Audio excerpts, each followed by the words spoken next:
This is a day before yesterday for MSN.com by Young Jong-soo 14 hours ago. Because I had did a similar lesson to this about a couple of days ago. North Korea fired this short-range ballistic missiles. Now you got a new story right here. A few days later, it seemed like they fired more additional missiles within the eastern coast of near the Korean Peninsula, all the way to Japan Sea as well too. And it says North Korea fires at least 6 short-range missiles as Kim Jong Un and daughter looks on. Because keep in mind, you have the tensions currently between North Korea versus Japan and the United States. This was yesterday. And South Korea as well too. So we got current tensions over in that region as well too. I'm not sure. And this is North Korea fires at least 6 short-range missiles as Kim Jong Un and his daughter looks on. And it says North Korea fired at least 6 short-range missiles on Thursday afternoon. So that was yesterday, because today is Friday. It says in what could be the opening summer in weeks of military display on both sides of the demilitarized zone separating the two Korean islands. It says photos released by the state-run media on Friday shows North Korea, Kim Jong Un attending a Hanswon artillery unit fire drill. And keep this in mind too. I would say about 4 or 5 days ago, you had a artillery launching between North Korea and South Korea. So while the tension has been stirring up between North Korea versus South Korea as well too. It says photos released at least state-run media on Friday shows North Korean leader Kim Jong Un attending the Hanswon artillery unit's fire drill on the Western Front along with his daughter. And military official says, it says Kim Jong Un, who is believed to be called Ju-hee, I believe that's his daughter's name. It says has recently appeared to a major event held in North Korea next to her father. It says Kim Jong Un examined the actual war response posture of the 8th Fighter Assault Company under the unit charged with striking the enemy operation airport in the direction of the Western Front, state media reports. And it says about 28,000 American forces are stationed in South Korea, where the United States Air Forces operate 2 major airfields, and also about 64 kilometers, 40 miles south of Capsule Zone, and Koshu, located on the coastal of the Yellow Sea in the yellow part of the country. And that's the same area of the Yellow Sea where recently Kim Jong Un of North Korea fired those missiles at. It says the missiles on Thursday's North Korean tests were fired into the Yellow Sea. Shortly after the test, South Korea Joint Chief of Staff reported that North Korea has fired a short-range ballistic missile from the Nepal area in the country's west. It says state media reports that Kim said the artillery unit should be prepared for 2 missions. The first to deter war and the second to take initiative in war, but steadily intensifying various simulated drills for which ready war. And it says in this photo right here, in this photo provided by North Korean leader Kim Jong Un, and with his daughter providing guidance to military officials at a undisclosed location in North Korea on Thursday, March 9th, 2023. As of yesterday, it says Pyongyang is conducting a winter training, and intelligence authorities of the U.S. and South Korea are monitoring its South Korean defense ministry. The spokesman said Thursday.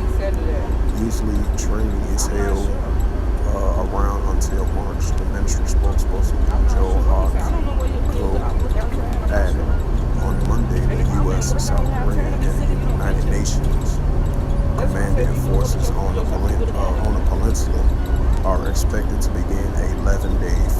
shield exercise, which integrates elements of live exercises and with constructed simulations.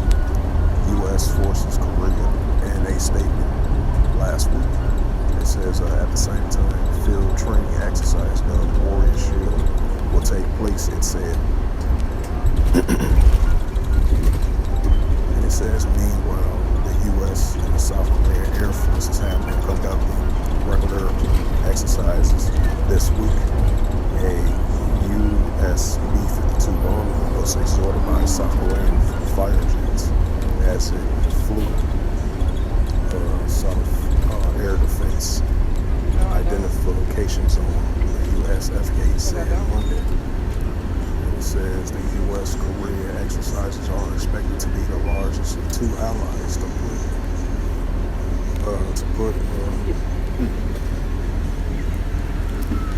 it says to put on the years since they scaled back the military back in 2017. It says when the U.S. Donald Trump tries to offer an open North Korea to negotiate and its end to its range missiles nuclear weapons program. It says the open has long since closed, with North Korea last year conducting a record number of tests, with pledging to develop its nuclear program to its missiles. It says North Korea's testing has slowed in 2023, but tensions on the Korean Peninsula remain high. Analysts little reason to think things will cool down. Right, things are definitely not going to cool down in that instance, because the tensions are at an all-time high versus North Korea versus South Korea, Japan, and the United States. It says this is likely only the beginning of a series of provocative tests by North Korea. Left Eric Esley, a professor of Iowa Women's University in Seoul, said of Thursday's missile fire. It says Pyongyang is poised to respond to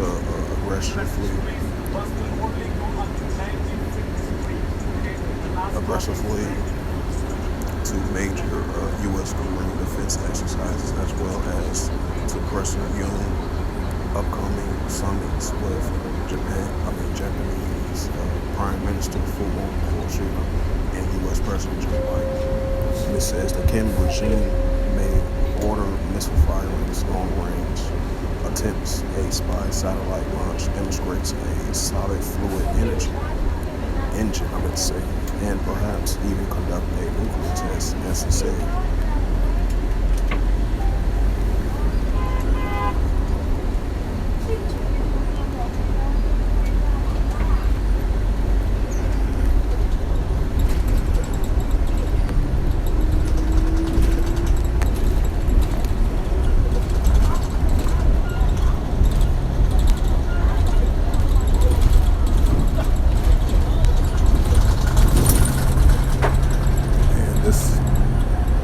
This is the book of Matthew, chapter 24, verse 6, and it reads through all the scriptures. And ye shall hear of wars and rumors of wars. See that ye be not troubled, for all these things must come to pass, but things not yet. Matthew 24, 7. For nation shall rise against nation, and kingdom against kingdom. There shall be famines, pestilence, earthquakes in diverse places. Matthew 24, 10.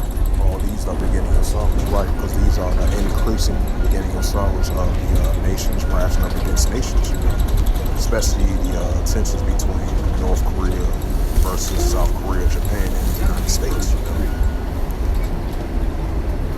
So with that, hopefully this sit-down lesson was edifying. Through the spirit, power, grace, and mercy of Yahweh Yahushua.